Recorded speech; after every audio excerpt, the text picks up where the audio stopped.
Yeah, so our main business, Outway, is kind of the branded side of our business where we make the world's best performance socks, and we do all types: compression, merino, athletic, everything from no show to knee high. This one behind us, that individual design's probably made us over $1 million. We'll drop up to 20 new designs every month, and that's not because we think 20 are going to do well. Maybe one will, but we just want to get the feedback. In the end of the day, your business is there to serve your customer, not yourself. And you got to put yourself in their shoes, and you have to be willing to bring things forward that you may not necessarily like, as long as it remains on brand and on message. What makes Victoria interesting in the business sense is that it's a very welcoming community. It's less ego-driven and competitive in nature, where people actually genuinely want to just connect and help each other, realizing that business is not a zero-sum game. Welcome, Rob Fraser. Excited to have you on the podcast. I have never had a chance to meet you. Regardless, we've ran in the same circles. I did lots of mountain biking in my youth. I've been a business entrepreneur here for many years, and I'm a fan of Outway socks. My wife has them on her feet probably as we speak. So thanks so much for being on the podcast. And can we start off? Can you tell me how you made it to Vancouver Island? Yeah, well, thanks for having me, Kale. It's a pleasure to be on. So I was born and raised in Pickering, Ontario. Spent the first 22 years of my life there. 35 now, so I've been here on the island for I guess about 13, 14 years. Come up 14 years this year. So a long time. But yeah, in a former life, I was a competitive cyclist, 5 times on the Canadian national team. And I raced downhill mountain bikes. So growing up in Pickering, Ontario, where there's no mountains, was a little odd. And so when I was willing and able, I packed up my car on Boxing Day back in, I think, 2014 or 2012 even, maybe, who knows when, around that time, and drove out to Vancouver Island, where I had realized it doesn't snow, and where the mountains are, particularly up island a little bit, and never looked back. I always knew as a kid I wanted to be a West Coast kid, and just really aligned with kind of the lifestyle and culture out here. And yeah, I think in my view and opinion, Vancouver is the best place in Canada. Like, it doesn't get much better than this. So happy to call it home. Don't see myself going anywhere soon. Yeah, beauty. And you didn't, so you went on Boxing Day, is that right? Yeah, we remember my then girlfriend, now wife. We just celebrated our kind of last Christmas at home. We packed up that evening, and then at like 5 or 6 a.m. on Boxing Day, we just started the drive out. Went through the U.S. At that time, gas was cheaper. The path was shorter. And yeah, we got here in a few days and then celebrated New Year's. I think in 2014. Yeah, in 2014, and then and never looked back. And it was a big move, but not a one-way door. We could have always gone home, but we really love it out here. So yeah, amazing. I had a group of guys hired out of Newfoundland, and they come across in the heart of winter. What kind of car were you driving? Right, like that's a major trip, because you got to go over the Rockies no matter how far south you go, right? Yeah, we had just bought our first car together. It was a Mazda 3. So it was a new car, but it was just your basic sedan, entry-level Mazda with, I don't even know if we had winter tires on. Thankfully, we had actually pretty good weather. I drove basically the whole way, and my wife maybe did an hour or two. And during that hour and two, I think was the craziest part of a snowstorm that randomly hit, just as luck would have it. But yeah, it was, we got lucky. We got through relatively safely, and the car made it and did its job. Cool. And you're still together. That's a big achievement. Where did you guys land on the island? We went right to Victoria. Originally, we were thinking maybe in Nanaimo, but ended up just talking to a few people I knew that lived out here. Said, "Hey, go to Victoria," and yeah, have never looked back. And now we live here in kind of in the Oak Bay area. So yeah, love it. Cool. And did you end up doing a lot of riding? Mount Zuhalem, Mount Washington, the dump, like where did you kind of continue to hone your skills? A lot at the dump, just because it was kind of the most accessible. Geordieland Bike Park wasn't a thing back then. And then yeah, we'd go up island, Mount Prevost for shuttling for downhill laps, Mount Zuhalem, Maple Mountain. Didn't go up to Mount Washington basically ever. Because like lift access stuff bike park stuff is fine, but like not kind of what I wanted to do too often, and it's also really far. So mainly those spots, but those 3 or 4 spots is going to give you everything you need for sure. Yeah, cool, great. And your wife ended up here as well. Is she an entrepreneur or another type of professional, or? She got the safe job. So she got a job in the government, which gave us a lot of stability while I was getting started. And then since then, we've had 2 kids. And so she's been working the hardest job, raising those 2 boys who have a lot of energy. I go to work to relax. The weekends are extremely busy. So I don't envy that job. I think it's one of the hardest jobs ever. Yeah, for sure. How old are your boys? We have a 5-year-old and an 18-month-old. Oh, So wow. we're kind of sandwiched in between 2 interesting periods. Yeah, good. I've been there. I have an 8-year-old and a 5-year-old, so similar distance, and yeah, it's. But you're out of the weeds a little bit. My 5-year-old Sports, I guess. is she's going on a teenager, and between the 2 of them, I'm amazed at some of the stuff that comes out of their mouths, both in like expletives, but also in wisdom as well. So it's Right. it's amazing. Yeah, and the sports stuff. My son is he loves to bike. I one of my proudest moments as a dad was he turns to me and said, "Dad, we're a cyclist," and he's riding his bike. I don't know, he's 4 or 3 or whatever, but it was a great moment. My daughter likes to bike a little bit too, but the big thing for my son is the water. He's in diving, and he's got an hour and a half lesson, and I'm like, hour and a half lesson for an 8-year-old? But he said, as soon as he gets out of the pool, he says, "Dad, can I go back in?" Because he wants to swim for half an hour and then get on the slide. And I'm like, no, man, it's end of the week. You're gonna melt down if we do it. So we'll come back for more swimming another day. What is it about kind of the Oak Bay, Victoria area that keeps you here, would you say? Both in sport and business, I found that there's actually a quite tight-knit and impressive community on both sides. Victoria's a very sport-forward. We have one of the Canadian Sport Institutes here in Victoria and on the island. So you have a lot of national teams that train out of here. And then on the business side, we have a lot of founders and great businesses that have been started here on the island.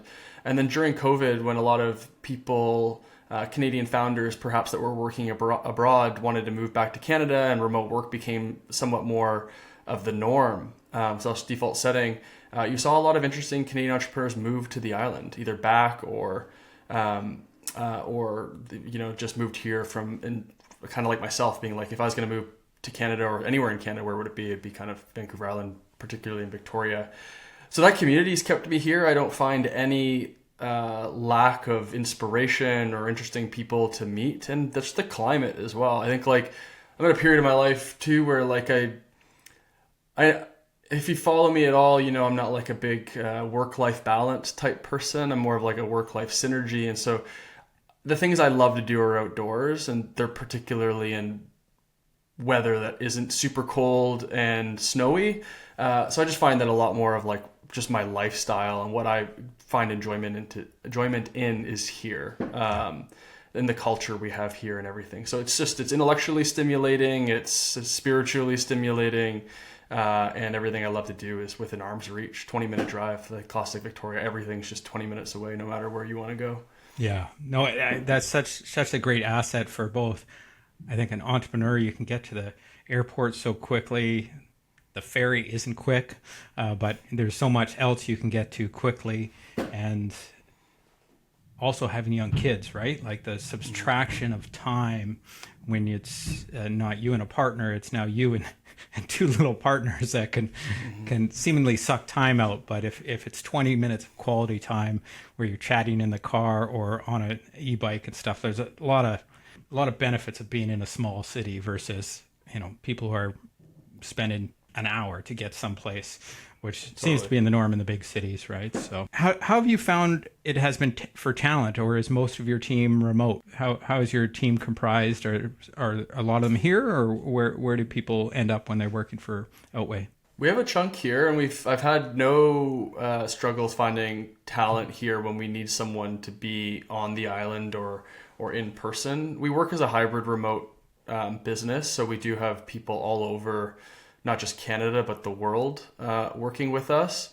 And so that's one benefit of you're accessing a global talent pool. And so you're not beholden to that specific skill set needing to be within 50 kilometers of you, Yeah. or maybe even closer, 10K, 20K. So that's interesting. However, sometimes you want that idea marination, that camaraderie that is a part of having a team that can get together and share a meal or a boardroom and kind of really hash out some interesting ideas and strategies. So we do have a team here, particularly all of my direct reports and our leadership team lives here in Victoria, and they're incredibly talented. They're not all from here. They've come from other areas, but also kind of just migrated here. So again, there's something about Victoria is it's a small little island off of Vancouver, off the coast. But again, because of the attraction of living here with the weather, the climate, and everything that it has to offer, you have an interesting mix of people that just find their way here. Yeah. And so that's worked out well for us. Yeah, and it's a big island. It's one of the biggest populated islands in the world. Very interested in the design aspect of your business. I can see behind you you've got a couple of maybe your framed original socks. Are those? It's the kind of original hand drawn art that. So a lot of I've got a couple here with me as well.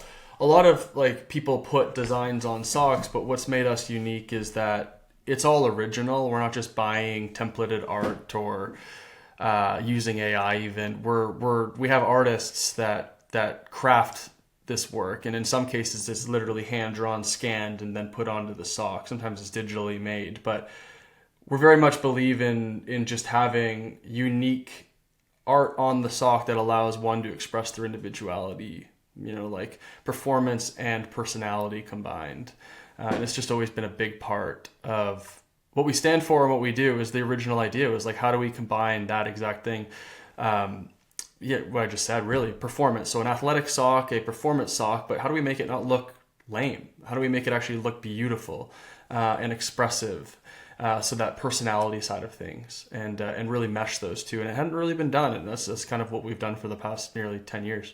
The ones that I picked out for her for Christmas all had animals on them, and I don't know if that was me thinking for her or just me just thinking these are great, right? Because to me, animals have so much personality, but you've got geography, weather, are really depicted in your art, and I see that in other Vancouver Island companies as well. My brother's the president of Straight and Narrow, and if you actually look at some of their cans, one of them's a Sprinter van, and they have a company Sprinter van, which is camperized, which they use in some of their media, but it's actually being towed by a tow truck near the beach. So just adding some art personality is amazing. And you've got a second brand I learned, we're connected on LinkedIn, that does custom socks or corporate runs. Tell me about your other company. Yeah, so our main business, Outway, is kind of the branded side of our business where we make the world's best performance socks. And we do all types, compression, merino, athletic, everything from no-show to knee-high, and continually expanding that line. Almost over 600 SKUs. So a ton of socks, tons of selection, everything from the bold designs. We also have basics as well. But the one thing it was born out of is other people have a need for socks. We would get emails all the time saying hey, love your socks. I want to make some for a corporate retreat or a marketing campaign. And so we spun up another business called Custom Lab. And Custom Lab exists to use the infrastructure we've built that powers Outway. So supply chain, our art, our just everything we know about how to make the best socks. And we allow other brands, companies, organizations to create their own socks for whatever need they want. And they're fully private label, meaning that it looks like their product. We don't co-brand it unless there's a unique opportunity to do so. And that was intentional because we don't necessarily want socks out there not designed by us or marketed by us that had our name on it. There's some level of brand protection that we want. But when a partner like Red Bull comes through and says, hey, we want to do stuff for our athletes, we're like, hey, we would love to be associated with that. And perhaps there's a partnership here.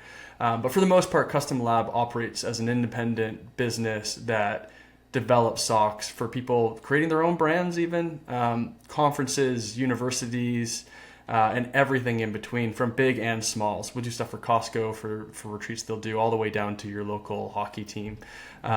Minimum run's quite low at 30 pairs, but we can also produce up to tens of thousands in under 30 days. I'm interested in one aspect of that is sport teams, both youth and professional. Have you had any partnerships like that? I was just learning that youth sports in the United States exceeds like every single individual professional league, and a bunch of them combined. It's 40 billion is the youth sports spending market. Have you had much synergies with both youth leagues or organizations? I know in the States there's a lot of for-profit, and then any professional teams that we know of? A lot of these organizations, they operate independently on the team level. So we've struggled to find like one vein where we access a whole league, for example. But we're doing projects with these teams all the time through the US and Canada. So like everything up. And then in terms of professional, again, that's we have for sure. We've done stuff with, I'm trying to think of like what would be relevant. I mean, one of the bigger examples would be like we work with CCM to create socks for primarily they're given out as promo for their field reps and stuff like that, but we'll see those socks being given often to their athletes as well. And so that's interesting because it'll be a product that gets in the hands of someone like Connor McDavid as a CCM athlete. It's like, oh, now he's got his hands on Outway socks, which is a kind of unique way to access people. In terms of professional sport teams, that's been more difficult because generally those ones are sponsorship based. So like those teams aren't necessarily reaching. And Custom Lab generally operates just as a business to it's not necessarily sponsoring teams. Sometimes Outway will do that, but Outway primarily operates in kind of the running, training, and outdoor space versus organized sports space, which seems to be generally monopolized by the big players, primarily the Nikes. And these organizations generally have contracts around these types of things as well. Like an NBA team, for example, couldn't come and do socks because the Nike has the rights for their socks. So it gets a little complicated in that way. We've done stuff with like on the island. We've done stuff with our kind of soccer league up in Langford. I think we've done some Shamrock stuff. So we've partnered when it makes sense. In the past, and we'll continue to do that. But it's more so kind of like we don't have specific partnerships or angles. We go as whoever just wants the socks, and we try to make that happen. There any ways for that brand to be able to kind of leverage fundraising or kind of augment revenue? You know, my kids, you know, their school always puts out Marmot hoodies, and I'm like, the last thing is I need more clothing that we throw away. Where socks, like you use them, right? So I'd be interested in can it be a revenue driver or a fundraiser type of thing? Have you seen any clients use it for that? Oh yeah, that happens often. One in particular, like we help facilitate a couple as well. Every year we have sort of, it's not a Custom Lab initiative, it's more of an Outway one, but we have a line of cancer socks, and we donate the net proceeds to BC Cancer of those ones. So like we have organizations doing this as well. I'll just talk to the ones that we directly manage. And I think over the last few years, we've donated close to $80,000 plus to BC Cancer. Recently we had a young boy named Eamon who was diagnosed with leukemia. And while in treatment, he drew, much like this behind me, he drew a sock. And it just serendipitously happened that we were able to make that sock and sell it and donate all the proceeds to Island Kids Cancer. So it's kind of an example of how these socks can be used as fundraiser. And to your point, that's generated tens of thousands of donations as well, which has been incredible. And the designs he made are incredible. So shout out to Eamon. But furthermore, to your point around like, you don't need another hoodie or crappy t-shirt. Socks are interesting because they're a unisex product. The cool thing about our custom socks, not to shill, but is we don't make them lower quality than our other socks. So these socks are not only going to be customized merchandise that are an incredible price that you can give away in a promotional sense, but they're going to be the best socks anyone's ever received. Yeah. So the general selling point here is people are going to wear them. And when you get a branded t-shirt, you might wear it to bed and then donate it a year later. You're never really getting that branding element. Maybe you make the participant feel cool that they got something for free, but as a brand, you want to give something that people are going to wear and promote, and socks tend to be that item that people are going to continue to wear because it's literally the best pair of socks most people have ever put on their feet. I know a lot of entrepreneurs, and they're always saying, oh, what can I gift my clients, or what can I gift my team?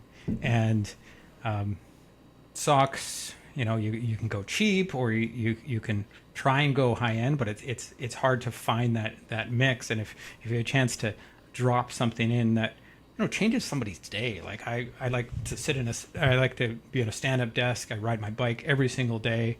I play soccer. I don't run much, but yeah, that's something at the end of the day you can take off. You get two chances to make a brand impression. It's like, oh, my feet feel good after wearing these socks or not, or I like putting them on. But also if you can add that color or that flavor throughout the day, people, I don't wear short, what are the pants, tight pants that are run up a little bit to show my socks, but I might, right? If I've got Right. nice looking socks. So it's an interesting product. Kind of on that vein, on LinkedIn recently, you posted, people always ask you, why don't you get into underwear? So can you tell me just, where that comes from and what are your thoughts on expanding into other areas and what kind of keeps you guys making socks with Outway brand? Yeah, I think the original idea back in 2016 was to be a Lululemon-esque business. So like, how would we create an athletic apparel business? And socks were what I deemed a low-risk entry point and something that I was interested in. As a cyclist, socks are a big part of cycling culture, and I thought there was actually an opportunity to improve the sock where I wasn't convinced that I had either the skill set, resources, or insight to improve a t-shirt or pants or something like that. I actually thought I had some ideas around socks, and that ended up being true. And why have we stayed with socks? We've kind of like gone outside of our lane a bunch of times. The funny thing about underwear is back in 2018 we did create underwear and it was really good, but we killed the product because the simple insight was that it was just distracting us too much. And I love this idea of like, there's so many considerations you should make before expanding outside of your kind of like circle of competence or even excellence, and that is, have you maximized the opportunity in front of you?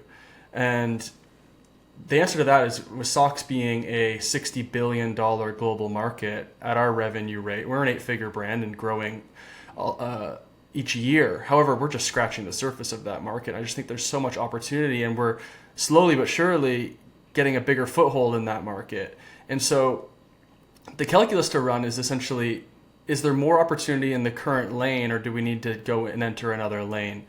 And it's not as binary as that. It's just that, are you willing to allocate some of your resources to explore further development? Because I think splitting the focus of the current team is unwise. So you need to actually treat product line expansion almost as business expansion, in the sense that you need to hire more people to take that on, so that you don't take the current people rowing in this direction out of the boat to go row in another direction. And that's where a lot of people and ourselves have gotten into trouble, is just losing that focus. You take your eye off the ball. And my simple example is like, it's like you're running a race and you're in the front of the pack, and out of the side of your eye you kind of catch this other race going on, and you're like, oh, what if I go try that one? And now you're in the middle or the back, and all the while you're losing your spot in the front of the pack over here. So it's like, you really just got to choose where you're going to put your focus and resources, and is there still more opportunity to maximize? Every time we've tried to do more and then pulled back, we've unlocked a ton of opportunity in the current business line, where that was introducing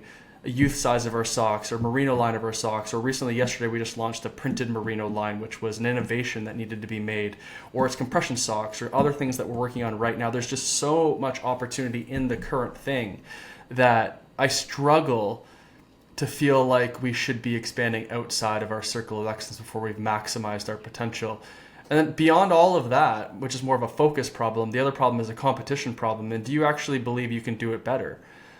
I'm a kind of type of person that wants to be in business to solve problems, not necessarily just maximize revenue opportunities. That's also obviously we're a for-profit business, and I want to do that. But at the same time, I want to feel like I've got a competitive advantage in what I'm doing. So underwear is a pretty solved problem. There's a lot of brands doing it really well.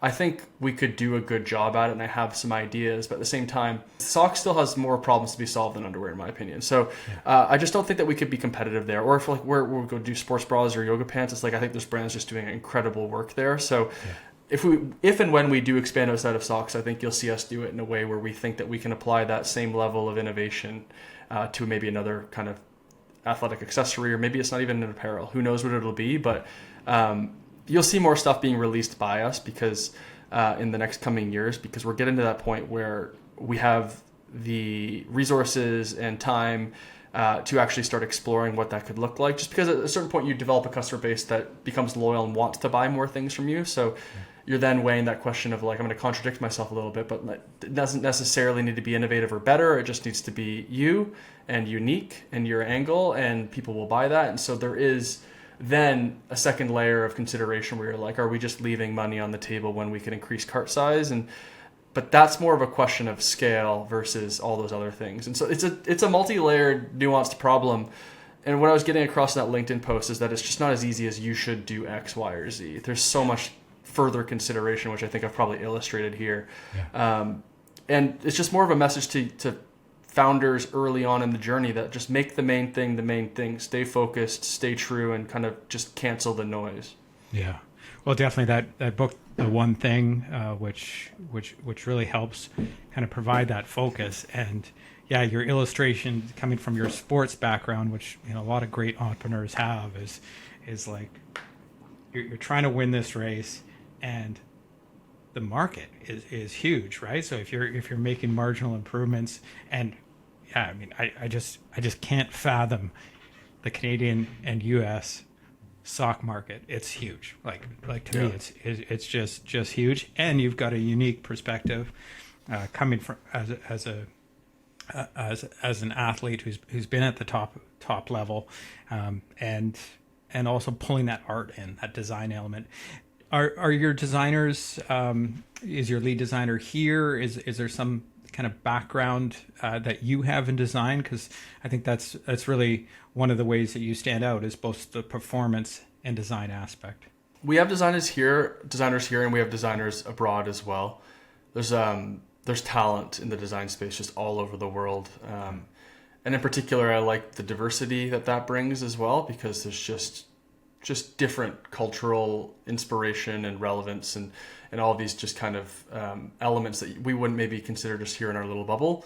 I'm not a designer. What I would say is I have taste.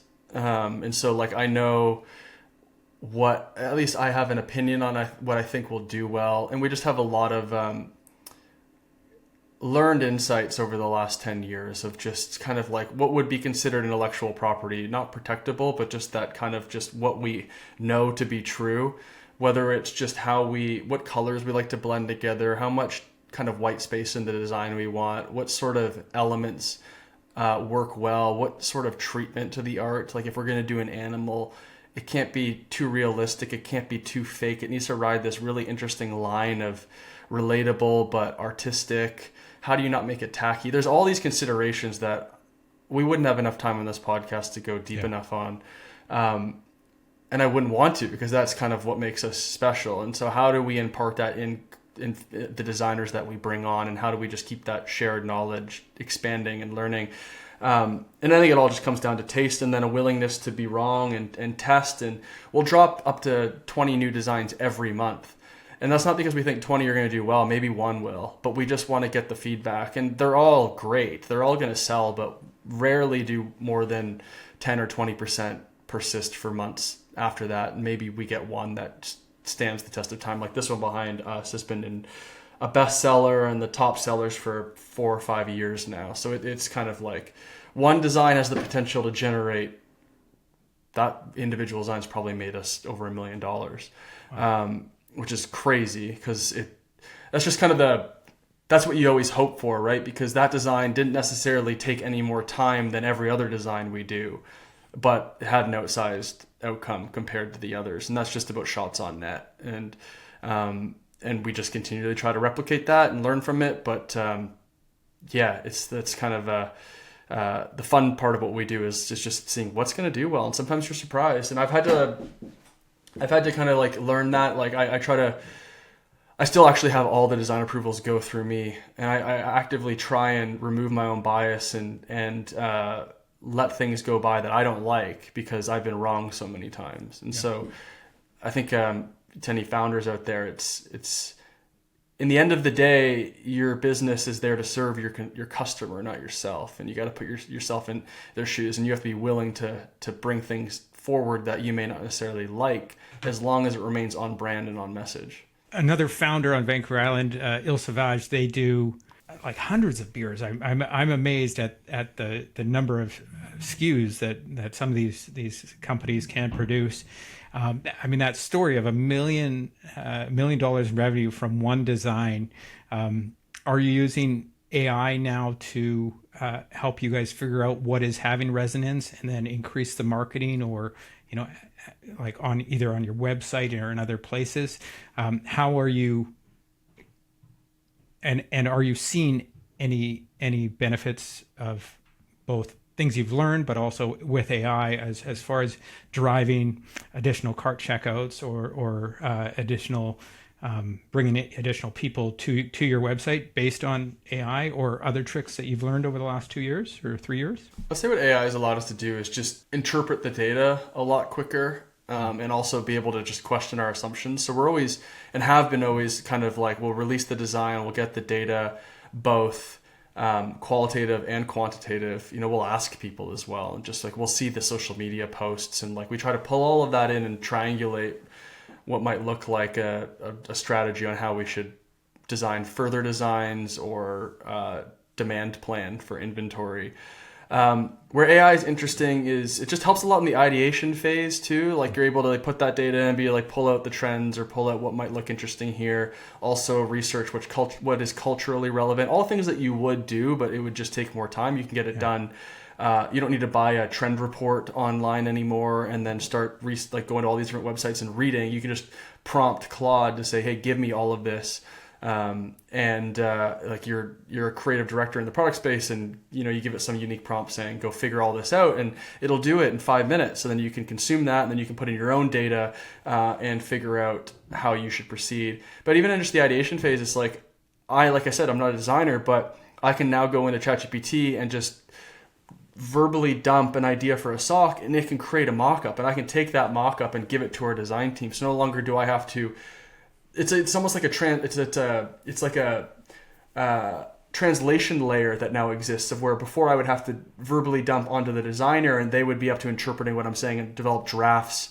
But I can actually not waste their time with that now, and I can get a good draft, at least directionally, of what I want done by AI, and then pass that along to the designers to then just put the final touches on. So they won't take that design and just tweak it. Like they'll create something fresh from that templated idea or that kind of that benchmark, but it just allows me or anyone on our team to actually be a designer of sorts, and give more well thought out and curated ideas to the product design team.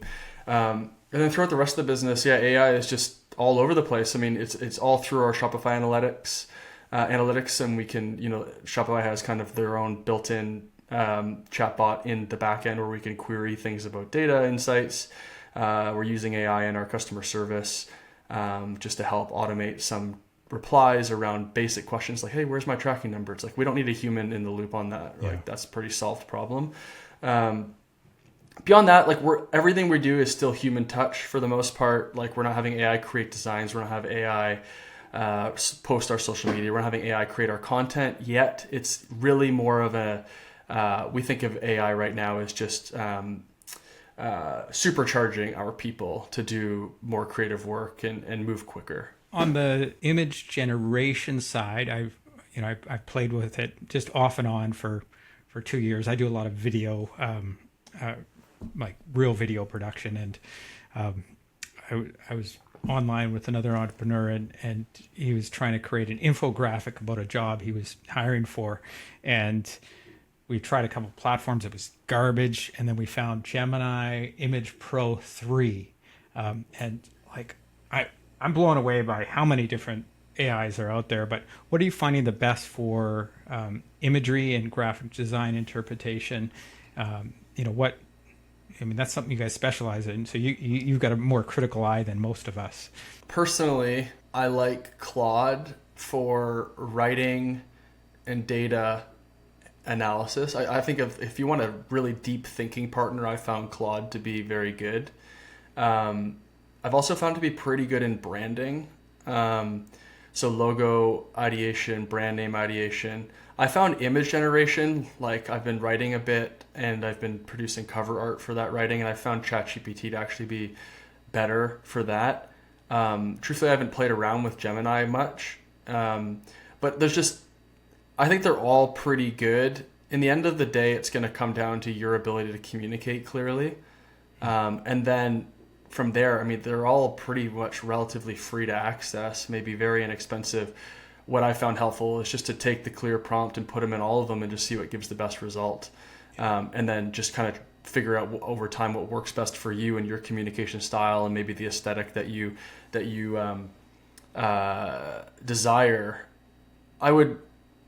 That's how I generally approach it. Is I like that's how I found it. I put my writing into ChatGPT, I put my writing into Claude, and just over time I figured out which was just give me better results, and that's the same with images. So I'm a fan of those two. I use those two primarily, and then beyond that, we're not doing too much AI generated imagery yet or video yet, and so I don't have a great answer for you. Great. No, that's great. I was sitting with an entrepreneur who makes guitar accessories. So he hadn't used the video component, but I threw it into Gemini and produced what was considered good. This is probably 3 months ago. And if I tried that 10 months ago, it would have been just complete garbage, but it was good. And like you said, I'm in the hands of somebody who knows how to do the prompts. It could have been much better, right? So what businesses have been great, either for you personally or and your family or for Outway, that you could recommend to our listeners? What businesses have really had an impact on you personally or professionally, or specifically for Outway here on Vancouver Island? Well, that's a good question. Well, first shout out to basically all the coffee shops. That's where I work. My favorite here in Oak Bay is Ruth and Dean. And then I very much always love the Village on Estevan restaurant. I do a lot of meetings there. I also like all the Fantasticos, King Road, Harbor Road, and Humboldt. Beyond that, there's so many great businesses and just founders. I struggle to kind of pinpoint any. I'd say it's not a Vancouver Island business, but one of our strongest retail partners is Mountain Equipment Company. So they have a great location downtown. So I'm just a fan because I actually used to work there when I was in college. Between my cycling career and starting my business, there was this 2-year period where I went back to school and I was working odd jobs trying to figure out what to do with my life. And so I worked there. And so I've got a kind of special place in my heart for MEC. Truck Pro City, I also worked there, the bike shop down in just outside of downtown. Again, they carry our product as well, and they're our first ever retail account, so I'll give a shout out to them. Front Runners with Nick Walker, again, just a big pillar in the running community here in town, and has always been a supporter of our brand as well. And then everything the organizers of great events here, the TC 10K, the Victoria Marathon, those have been great. We work with some of the breweries as well. I'm trying to think of other inspiring sort of businesses. I mean, I'm a big fan of a person who's been a personal kind of mentor and big helper for my career has been Andrew Wilkinson of Tiny, and he's involved in a ton of businesses here in town. And so just got to shout that out because he's just been someone I looked up to before I knew him, and then once I got to know him, he really helped me and was a great connector and a big reason of why I am where I am now. Oh man, and there's just so many. I think Victoria is a really great place to start a business. There's a lot of great local businesses. What I love about it is just that. It is a collection of independent coffee shops and retailers and places. There's not a lot of big box here unless you're going up to Langford. In Victoria, it still feels very kind of community driven and niche and exciting. And you've got all these unique brands all over the place. So there's probably so many more that have played a big part in the journey that I can't think of top of mind. But that's great. And any up island as well that you can think of? Oh, I'm sure there is. I've honestly just don't make it up island often. Yeah. I do stick down here. No, that's great. Well, and it's interesting with Starbucks pulling back a little bit, closing some of the stores on Vancouver Island. Coffee shops, I think are in a and coffee roasters and stuff are in a good opportunity to really hopefully grow, penetrate the market more. And also with density, thousands of rentals coming online, hopefully at slightly lower costs. I apologize to my friends who are developers and stuff and bringing on rentals, but we need that mix for bringing on staff, and then having owners here, right? So those coffee shops that have multiple locations, they're going to have more management, better for the community. I know. Shout out to Starbucks and all their growth in Seattle, but it's great to grow some brands here that also make money here and also make it off the island. It is amazing on that front. Okay, Any other shout outs you'd like to give to any other businesses, and what do you see as far as your on island growth? Do you see much opportunity here?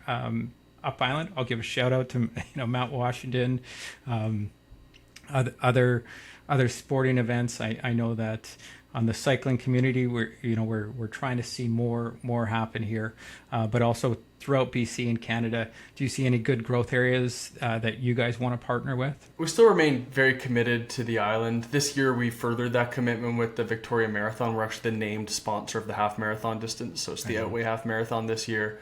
We've partnered with the TC 10K this year. We do things with the Goddess Run. We sponsor the Victoria Sport Awards.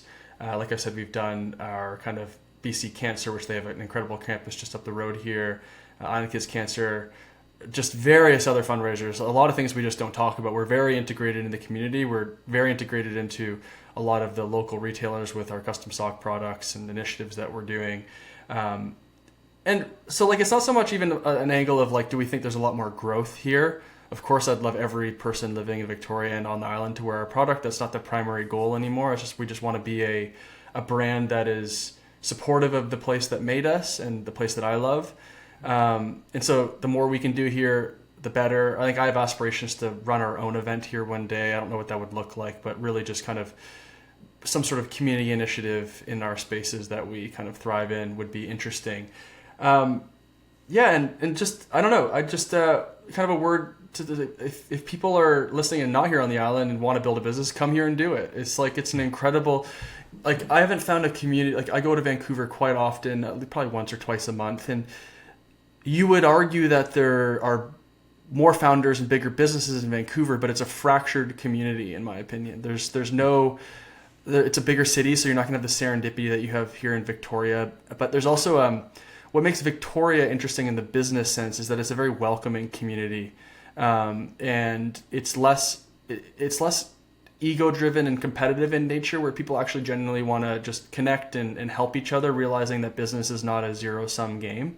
Whereas Vancouver, I've found, is people aren't as open to meeting or connecting, and you get more of that big city vibe, and that can be isolating. I find myself going to Vancouver and introducing other founders that live there to each other, and I'm like, how have you guys not met? Why do I know you, and why are we doing this? And that's so common. And you have founders from Vancouver coming over here to get that community aspect. They come to the local lunch that might be happening where entrepreneurs are getting together. And so I think if you're looking for community, if you're looking for a place to build and a wonderful place to live, I would recommend Vancouver Island, in particular Victoria. It's been, just incredible. Well, awesome, Rob. Super appreciate you and the socks that your team has built. Where is the best place to find Outway socks? You mentioned MEC. What about in the U.S. for our U.S. listeners? Online's the best. All areas, we're in MEC across Canada. Retail's a very small channel for our business. So in terms of accessibility to what we're doing, our website, outway.com, outway.com, is going to be the place where you can get access to everything and the best deals generally. We're also on Amazon. Amazon will have a selection of our best-selling stuff, but not our broadest selection. But within North America, those two ways, you can get access to everything pretty quickly. We have a full warehouse set up in the U.S., so we have U.S. delivery, U.S. kind of infrastructure for Canada and the U.S., both Amazon and our direct sales. Custom Labs at just customlab.com. And it's super easy. You get a free mock-up, no obligation. And then if you want to follow more of my journey, I'm very active on LinkedIn, X, and I have a Substack where I've been writing more long form stuff around distilling lessons from the last 10 years as a competitive athlete, as well as a 10-year career in business now. So 20 years in high performance careers. And I'm trying to, more so it's more of a diary than anything probably. Lessons I wish I knew, but if it's helpful, cool. and that would be cool. So you can probably find access to that just through my LinkedIn, though. Great. And then for video and imagery, is Instagram or YouTube any video or image-based channels that we can follow? Yeah, I have an Instagram as well, which is primarily business focused as well. And then I have a YouTube channel where we've done a few docu-series that follow different aspects of our business, our rebrand back in the day, behind the scenes of how we were building back in 2021, and more recently a couple athletic focused ones. So yeah, really, like, I'm all over the place. Instagram, Twitter X, LinkedIn, Substack, YouTube, and Instagram, and even Facebook. If you can kind of get little bits of different versions of me, all pretty authentic though, not super curated. Cool. Great. Well, super happy to meet you virtually. Can't believe I haven't ran into, we both have young kids, so that's probably why we haven't ran into each other on the mountain bike trails. We probably passed each other. Well, you probably passed me up at Heartland 10 years ago or 15 years ago. So hope to see you in person soon. And thank you so much for being on the pod. Thanks for having me. It was a blast.